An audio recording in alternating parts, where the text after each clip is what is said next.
everyone. Today is my, I don't know if I should say graduation or beginning of a new grade. Anyway, this is now Revolver, and so many of you have said that just wait until you get to Revolver. Just wait until you get to Revolver. Everything changes. Well, the first one who told me that is actually Vlad, and he's sitting behind the camera this morning, and he's just so excited and thrilled that we are finally to this point. So I'm looking forward to it. I'm curious to see what you have all been talking about all this time, and excited that I get to try the first one this morning. Well, this is going to be number 57 in the 150 series, which means I am more than 1/3 of the way through. And I feel like at this point, I have a fair sense of the Beatles' voices, style, sound, approach. Of course, I understand it will continue to change and develop, but I recognize them. And so we've decided that from here on, especially in this album, I am not going to read anything about the songs before I do my first listen. In fact, I won't even know the song's title until I hear it. To give a sort of more authentic first listen experience in this album, which was such a momentous first listen for so many of you, after I do the first listen is when I will read the details about the song, anything important that Vlad thinks I should know, and then we'll go back through and do the teardown of the piece. So that's the plan. However, since this is a new album, I am going to read a couple paragraphs about the album itself before diving in. So let's see what there is to read about it. Revolver is the 7th studio album by the Beatles, released on the 5th of August, 1966. The album was the Beatles' final recording project before their retirement as live performers and marked the group's most overt use of studio technology to date, building on the advances of their late 1965 release Rubber Soul. It has since become regarded as one of the greatest and most innovative albums in the history of popular music, with recognition centered on its range of musical styles, diverse sounds, and lyrical content. Well, that sounds like there's a lot for me to explore. Revolver expanded the boundaries of pop music, revolutionized standard practices in studio recording, advanced principles espoused by the 1960s counterculture, and inspired the development of psychedelic rock, electronica, progressive rock, and world music. Revolver was ranked first in the 1998 and 2000 editions of Colin Larkin's book, All-Time Top 1000 Albums, and third in the 2003 and 2012 editions of Rolling Stone magazine's list of the 500 greatest albums of all time. You know, I have occasionally wondered which albums, which bands, which artists get these top 1, 2, 3, 4 spots, because sometimes as I'm listening to one or the other, I read, oh, it's 57th or it's 89th. So I guess this is one of those in the top places. It has been certified double platinum by the British Phonographic Industry and 5 times platinum by the Recording Industry Association of America. Well, so that's Revolver. Now I get to explore it.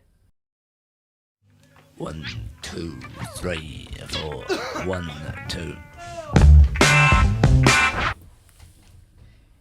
Well, it certainly sounds like the Beatles. I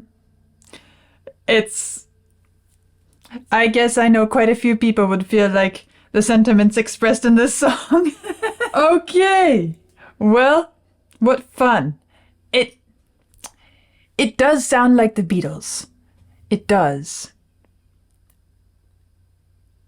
I can't say there's a grand leap forwards in this particular song. But at the same time, it is so richly the Beatles. And is this the opening number on the album? Okay, so this is what everybody heard first when the album came out. Taxman, which, well, I guess I forgot to tell you. From time to time, I might play some guessing games, maybe trying to guess who's singing or who wrote the piece or possibly even the title, since I don't have the lyrics in front of me and the title is blank here in my first listen. But this one gives it away, especially since from time to time Vlad bursts out with the expression "Taxman," and I know it has to come from somewhere. Surely it comes from here. Oh. Okay, the guessing game. I'm going to say it's Lennon singing. Yeah, it sounds like his voice. And then, of course, the chorus and everything. But it's Lennon's voice, at least to my ears. If I'm wrong, well, such is life. Although George is always credited as the sole songwriter, this apparently wasn't the case. George wrote it, and I helped him with it, John Lennon stated in 1968. George has been very vocal throughout his life about his inspiration for Taxman. I had discovered I was paying a huge amount of money to the Taxman, he once explained in an interview. You are so happy that you finally started earning money, and then you find out about tax. Well, that's part of growing up. In those days we paid 19 shillings and sixpence out of every pound. There were 20 shillings in the pound. And with super tax and surtax and tax, it was ridiculous. A heavy penalty to pay for making money. It was and still is typical. Why should this be so? Are we being punished for something we have forgotten to do? That was the big turnoff for Britain. Anybody who ever made any money moved to America or somewhere else.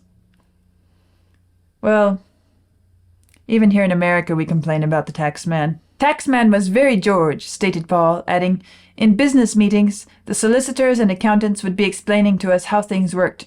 We were very naive, as you can see by any of our business deals, and George would say, well, I don't want to pay tax. And they'd say, you've got to, like everyone else, and the more you make, the more they take. And George would reply, well, that's not very fair. They said, look, when you're dead, you're going to pay taxes. What?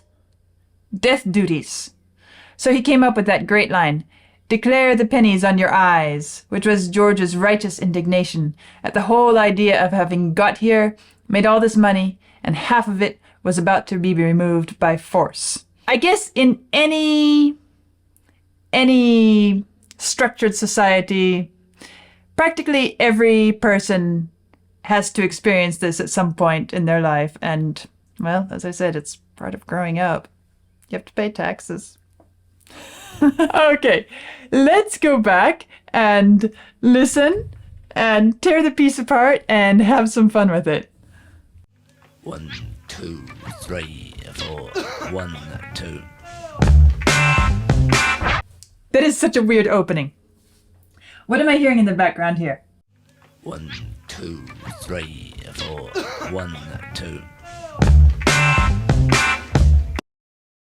It's like someone is yelling in the background. 4, 1, 2. Yeah, this opening is completely out of tempo. And someone in the background is counting in a better tempo. But if we go this speed. 1, 2, 3, 4. 1, 2. 3, 4, 1. It's a funny way to start. It's like they decided to take, a classic part of the routine. Actually, I guess I've heard them count in once or twice before in some of their songs. But now they're completely messing it up. And it makes the whole opening feel, at least to me as a musician, because I'm hearing the count in and setting my tempo, so out of whack and out of balance. 1, 2, 3, 4. 1, 2, 3, 4. 1. Okay, first of all, it's a really syncopated intro rhythm here with just the drums and the guitar.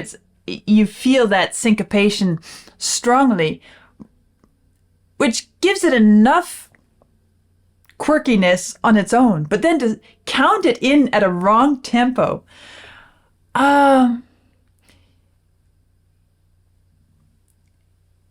it makes it feel completely wrong when it enters.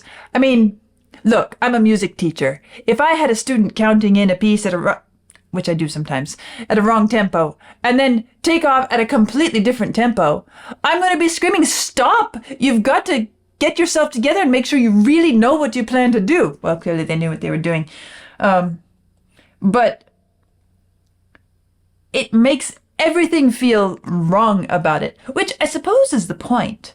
And, well, before I get too far into the music, maybe I should just share a few thoughts about this, because... Okay, this is the opening of the album, Taxman. What have I been exploring with the Beatles' music so far? Songs about love. And when they pull away from songs about love, it's songs about personal experiences or feelings or expressions of their frustrations. Okay, yes, this is an expression of a frustration, but it's done in a completely different way, and perhaps more than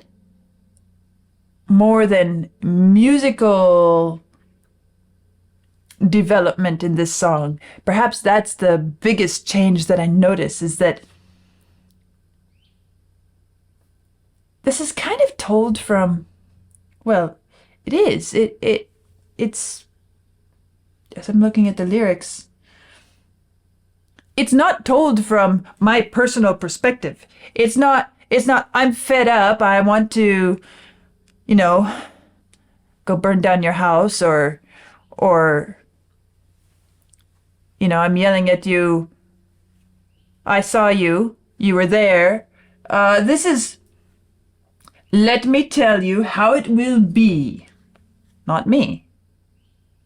There's one for you, 19 for me. Still is not me speaking. 'Cause I'm the Taxman.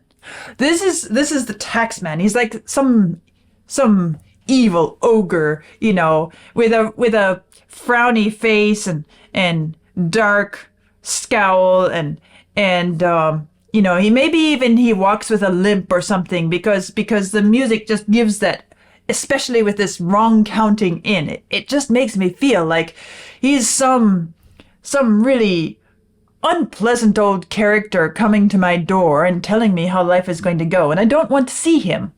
And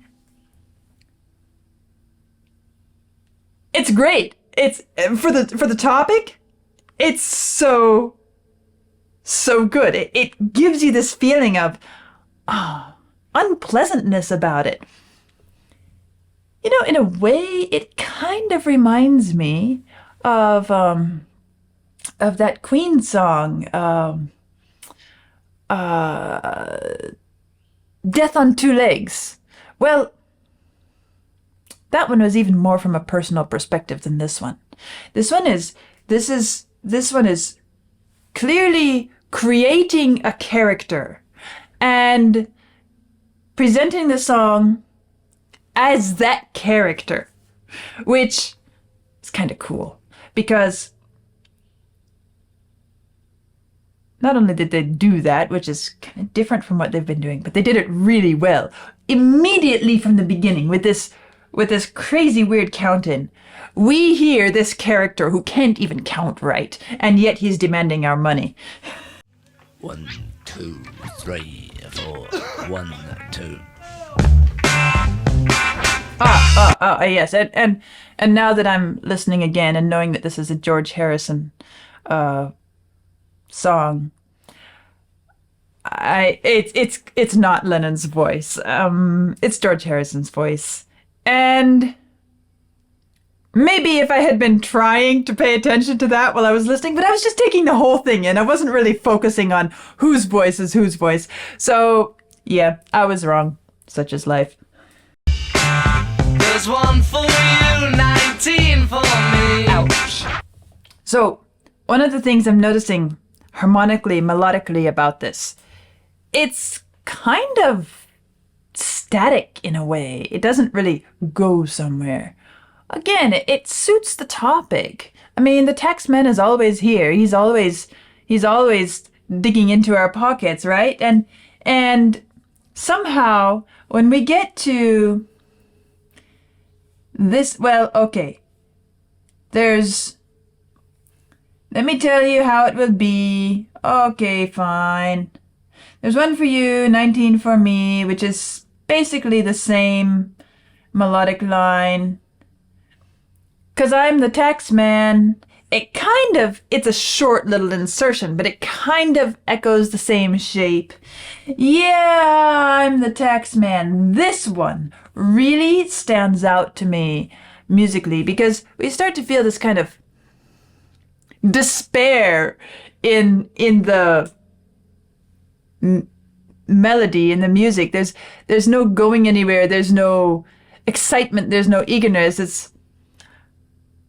Even though this is portraying the character of the taxman, we feel that the melody is somehow expressing our despair, our feeling of, I can't ever get away from this. I mean, everywhere I turn, there's nothing, there's no way out of this. It's this perpetual treadmill, wheel that we're on. And then we get to, yeah, I'm the taxman. Notice what's happening here. It's as I said, it's fairly simple in its harmony and melody. It's a simple descending line. Down, down, down, down, down, I'm the taxman. But the way he sings it, he even takes it down a bit further. It's like this descent, this sigh of despair, and you feel the harmony shifting downwards as well somehow. It's so simply presented, but listen to how it feels when we hear that line. 'Cause I'm the taxman. Yeah, well, and here they have a bit of extra voices going on, right? Is it harmony or is it just extra voices? 'Cause I'm the taxman. But it's like you hear, yeah, almost like the taxman is crying, yeah, it's me, I'm at your door again, it's me, I'm the taxman. But then you hear, I'm the taxman. Almost like, I feel like saying it's almost a sound of something dying. You know how it is when you use a power tool that's run on a battery and you get to the end and the battery runs out. It's that feeling there at the end of, oh. Yeah, I'm the taxman. Yeah. So, actually, I know a little rhyming poem, not any sort of profound poetry, but it's this little poem that has these lines: taxes cow, taxes goat, taxes shirt, taxes coat. I don't remember. It's several verses long, and towards the end, it talks about don't relax. And then at the end, after you're dead, I collect inheritance tax, or something like that. It's the same sentiments as this song here, and it's so funny because I'm familiar with that poem.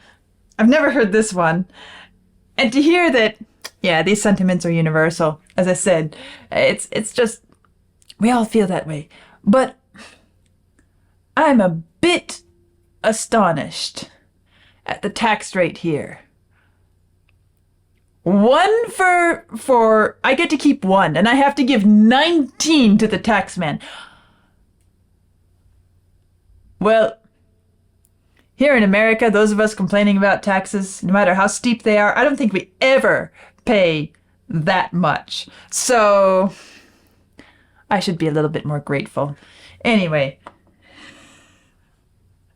But listen to this guitar. It's like it's jabbing. It's poking in your eyes. It's like it's this feeling of again discomfort. This character, this ogre, is jabbing at you. Maybe you try to shield yourself, and he still manages to get you. But it's this feeling of poking your eyes. I mean, the guitar gives me that feeling of, I don't want to feel this. I don't, it doesn't feel good. It doesn't feel comfortable. And it's kind of the guitar riff all the way through. And the other thing I'm noticing is the bass. Well, let's see. I guess this is Paul's bass, isn't it? And it has this funny little, well, it shows up pretty much all throughout. So I could mark it anywhere. I'll mark it here, where we're moving from, yeah. Dum da da da, dum dum da da dum. It's this jagged little rhythm, bum dee dee dee, bum dum dee dee dee, and that along with the drums, which are kind of giving this funny, quirky rhythm. Everything is so angular and jagged. It's almost like, what would I say? It's like teeth. It's like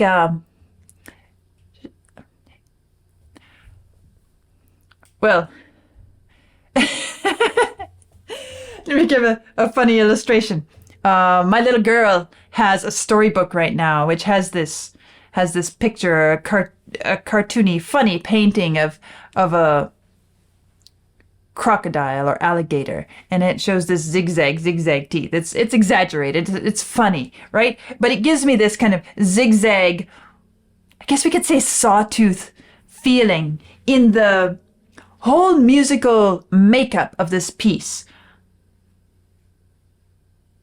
The bass shape, the drum rhythm, even the kind of oh yes, and the guitar jabbing in the eyes. And the melody isn't so focused on that jagged zigzag quality. The melody is giving us this feeling of despair and entrapment in this world where you make all the money and they take it all. If you drive a car, tax the street. Yeah, so this guitar solo. You know, when I was listening to it the first time through, I don't know if I've ever heard the Beatles do a guitar solo quite like this. I guess there was another one not too long ago, which I said sounded very modern. This one, modern in the electric sound and style, but this one, what does it remind me of? Somehow, for some strange reason, it makes me think of Jimi Hendrix a little bit. It has this somehow crazed, frantic virtuosity. It's going all over the place, but it's not sterile. It has a passion to it. And as I'm digging into this piece, I'm beginning to think, well, maybe this guitar solo is our one moment of seeing things from our perspective and not the Taxman. This is all about the Taxman character. But now, in this solo, we get to feel our frustration and our feelings of indignation and even revolt against this whole setup that we're stuck in. Oh, also, I love this. So many little details. When you dig into these pieces, there's so much to pull out, bit by bit. I love this way here where they're doing this sort of call and response, adding a backing vocal, but here's what I think is fun about it. If you drive a car, that's sung by the harmonizing voices. The answer is sung by the other voice. I guess that's George Harrison. I'll tax the street. If you drive a car, I'll tax the street. If you try to sit, I'll tax your seat. If you get too cold, I'll tax the heat. Okay, that's not too unusual or anything, but here's what I enjoy about it. If you drive a car, and then those same voices repeat car as this sort of long, sustained backing voice, it almost gives a three-part quality. Well, yes, there are three voices, but I mean three different, distinct vocal elements. You have, if you drive a car, I'll tax the street. And then you have this other car backing, I'll tax the street, which could just as easily have been somebody else coming in with car. But they managed to make it work with just the few of them. But I like the layering there. As you know, I always like these sorts of almost choral style layers and entrances. I always like that. And this layering car with I'll tax the street too, it's also emphasizing the, not just linearly,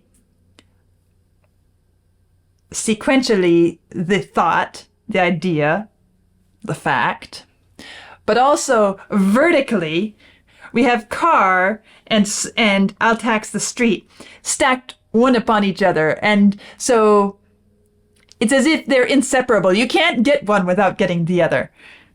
Taxman. Yeah, I'm the taxman. And as Ringo is increasing the intensity of his percussion there, it also feels like that's winding us up to an expression of personal, kind of an outburst of personal frustration, which is the guitar, right? Take a walk, I'll tax your feet. That's a new little thing. Where is this coming from? Don't ask me what I want. So are these some specific individuals who were collecting taxes from them? Mr. Wilson, Mr. Heath? Maybe so. Really getting close to this death on two legs quality, isn't it? Calling them out right in their face. Some more. Mr. Heath. Listen how it's starting to wind down and wind down and wind down here. It's kind of digging into that, running out of battery, losing, like, I've got nothing left, Taxman. You took it all. You're coming back for more. My pockets are empty. 'Cause I'm the taxman. Gotta love that fade out. It's like, this is never going to stop. It's never going to end. We're just going on. And this last line, you're working for no one but me. This is still this horrible, no good, all bad Taxman character. I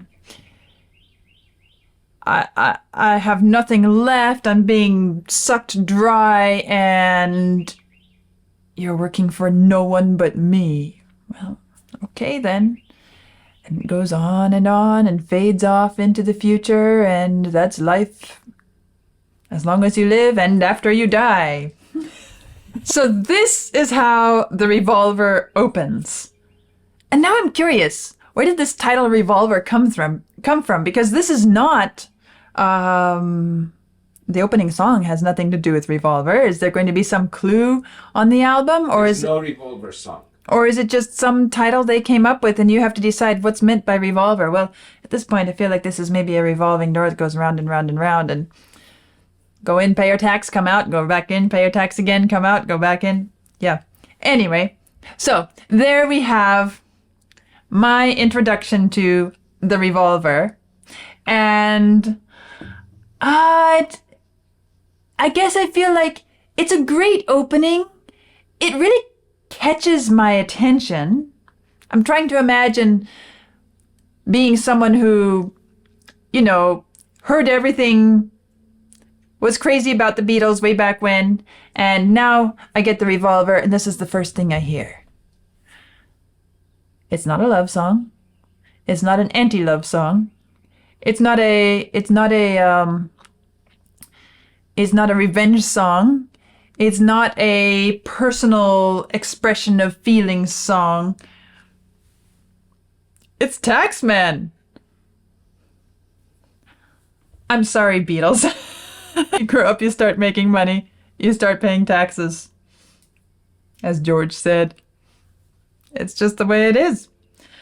But there we have it, and they're putting it right out there for everybody to hear, and who knows what's going to come next? Well, you all do. I don't. So I'm looking forward to the next one, and I'll see you soon.